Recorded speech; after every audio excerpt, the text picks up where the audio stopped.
Oke, coba bayangin ini. Kalian ada di satu tempat di mana batas antara dunia nyata kita dan dunia gaib itu tipis banget. Saking tipisnya, teror udah jadi makanan sehari-hari. Nah, hari ini kita bakal ngebedah satu laporan yang bener-bener bikin merinding dari Lampung. Kita sebut aja lokasi ini pabrik lentera luas. Kita bakal turun langsung, ngebongkar apa yang sebenarnya terjadi di dunia bawah sana. Jadi ini tuh bukan sekedar cerita serem biasa ya. Ini tuh studi kasus nyata soal sebuah ekosistem gaib yang benar-benar terstruktur dan parahnya udah memakan korban jiwa. Sekarang, gimana perasaan kalian kalau kalian tahu persis ada bahaya besar yang bakal datang, tapi kalian benar-benar nggak bisa mencegahnya? Kerasa kan nggak berbahayanya? Nah, perasaan inilah yang jadi inti dari tragedi yang mau kita bahas sekarang. Fokus utama kita kali ini ada pada seorang pemuda bernama Husni. Lewat sudut pandangnya, kita nggak cuma ngelihat horor, tapi kita benar-benar ngerasain beban mental yang luar biasa berat, yaitu survivor's guilt atau rasa bersalah karena dia selamat.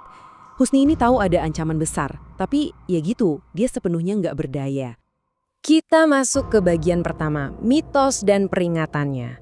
Nah, sebelum kita ngebahas rentetan tragedinya, kita harus paham dulu nih aturan main di realitasnya Husni. Husni ini adalah anak indigo, jadi dia bisa ngeliat, tapi cuma bisa jadi saksi bisu dari semua kengerian di sekitarnya. Jadi kayak gini tata letak mistis dari pabrik lentera luas ini. Pabrik ini nggak cuma dijaga satu, tapi ada 4 gerbang gaib dengan penunggunya masing-masing. Di gerbang pertama ada entitas hitam tinggi gede banget dengan mata yang kayak mau copot. Terus di gerbang kedua dihuni siluman ular raksasa yang panjangnya ngebentang dari depan sampai belakang pabrik.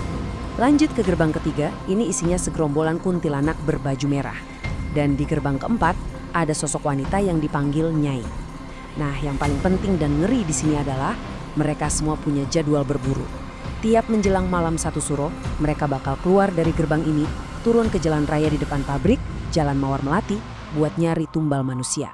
Dan benar aja, peringatan itu akhirnya datang. Sekitar seminggu sebelum kejadian fatal, tantenya Husni, yang kebetulan juga indigo, dapat firasat yang benar-benar spesifik. Roh-roh di pabrik itu lagi ngincer 2 target spesifik, 1 remaja cowok dan 1 remaja cewek. Ini tuh ibarat bom waktu, paham kan? Detak jam mulai berbunyi, dan Husni sadar banget kalau sesuatu yang sangat buruk udah di depan mata dan gak bisa dihindarin lagi. Lanjut ke bagian kedua, tragedi dan rasa bersalah.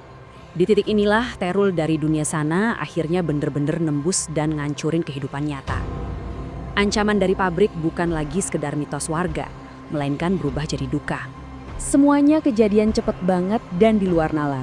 Teman sekolah Husni, Karin sama Nuna, mutusin buat naik motor berdua, padahal guru mereka udah ngewanti-wanti buat naik angkot aja.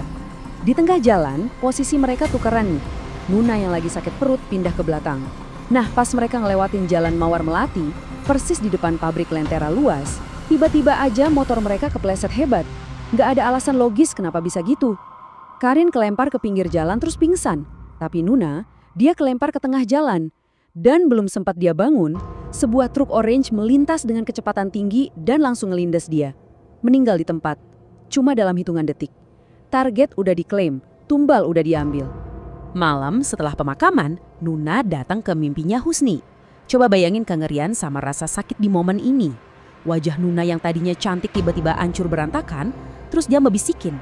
Kenapa kamu gak bilang kalau Jalan Mawar Melati lagi nyari korban? Wah, kalimat ini benar-benar ngancurin pertahanan mental Husni. Rasa bersalahnya nonjok dia keras banget. Husni emang tahu pabrik itu lagi nyari tumbal, tapi dia milih diam. Dan sekarang, temannya sendiri yang harus bayar harganya. Sekarang, coba deh kalian posisikan diri kalian jadi Husni. Pas pandemi lagi parah-parahnya dan ekonomi keluarga kalian hancur total. Mau nggak kalian nerima tawaran kerja di dalam pabrik yang sama? Pabrik yang udah ngebunuh teman kalian? Ini dilema yang gila banget buat Husni. Dia kejepit di antara akal sehat, trauma, dan kewajiban buat nyelamatin keluarganya dari kelaparan. Dan tebak, demi keluarganya, Husni mutusin buat masuk. Dia benar-benar jalan langsung ke dalam mulut harimau. Kita masuk ke bagian ketiga, memasuki sarang setan. Hari pertama Husni kerja itu udah kayak uji nyali level ekstrim. Begitu dia nginjekin kaki di dalam, dia langsung lihat, astaga, seluruh isi pabrik itu penuh sama makhluk gaib. Strategi Husni waktu itu cuma satu, nunduk dan kerja. Tapi ya pura-pura buta di tempat kayak gitu tuh susah banget, apalagi pas shift malam. Sekitar jam setengah 12 malam, Husni terpaksa ke kamar mandi.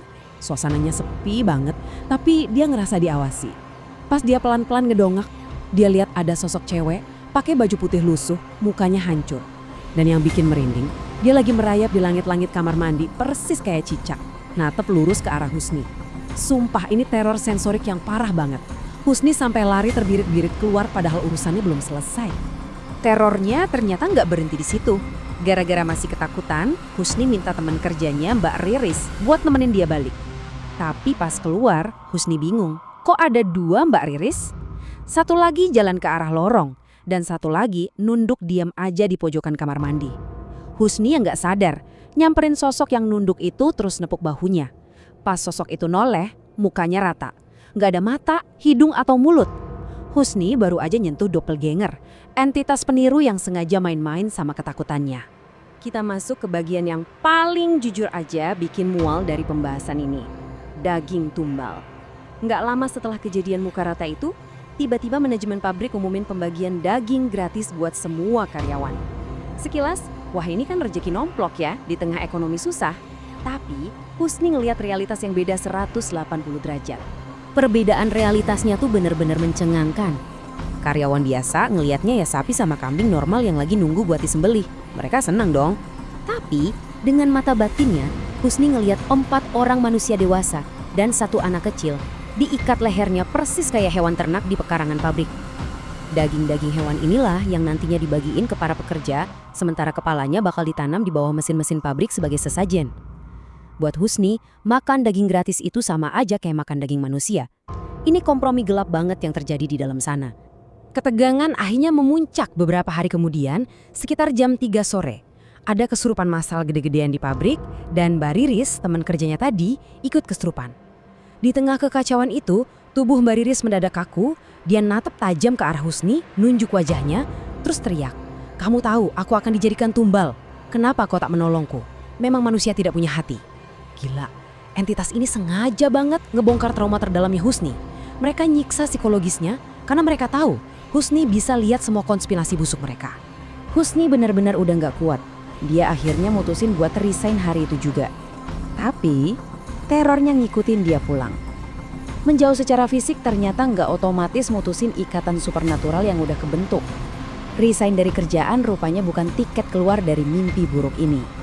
Nggak lama setelah resign, Husni kena ketindihan atau sleep paralysis yang parah banget. Tiba-tiba badannya kaku. Pas dia melek, entitas hitam raksasa bermata melotot dari gerbang 1, si penjaga pabrik itu sekarang ada di kamarnya, nindihin badannya. Makhluk itu ngebisikin ancaman yang bikin darah beku. Seharusnya hari itu kau yang mati. Husni benar-benar lumpuh, nggak bisa sekedar teriak manggil orang tuanya. Dia cuma bisa komat kamit doa dalam hati, sampai akhirnya suara azan maghrib berkumandang dan ngehancurin cengkeraman makhluk itu. Serangan terakhirnya kejadian pas tengah malam.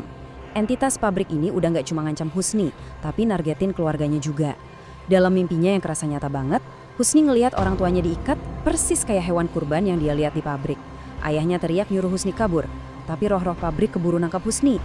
Tepat sedetik sebelum Husni dieksekusi di alam roh, ada suara misterius nyuruh dia cepet-cepet bangun. Pas dia sadar, dia nggak ada di kamarnya.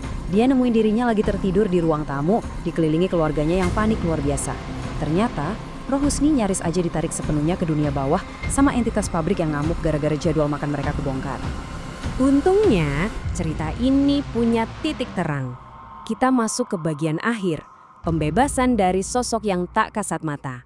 Tantenya Husni yang sadar kalau ada arwah pabrik yang diam-diam nempel di badannya, langsung gerak cepat. Mereka manggil seorang ustadz buat ngelakuin proses ruqyah. Tujuannya simpel tapi krusial, ngebersihin tubuh dan jiwa Husni dari energi gelap dan entitas yang pengen ngambil nyawanya. Dan syukurlah proses pembersihan ini berhasil. Husni akhirnya benar-benar terbebas dari ikatan mematikan pabrik itu dan bisa ngejalanin hidupnya lagi dengan normal, tanpa gangguan gaib. Nah, sebagai penutup analisis kita hari ini, coba kita renungin hal ini. Apa sih harga sesungguhnya demi kekayaan instan lewat pesugihan gelap kayak gini? Dan siapa yang ujung-ujungnya nanggung harganya? Dari kasus pabrik Lentera Luas ini, jelas banget kalau bukan bos-bos pabrik yang numbalin darah mereka sendiri.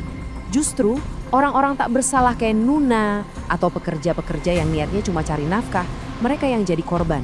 Ini tuh kerusakan kolateral yang gede banget.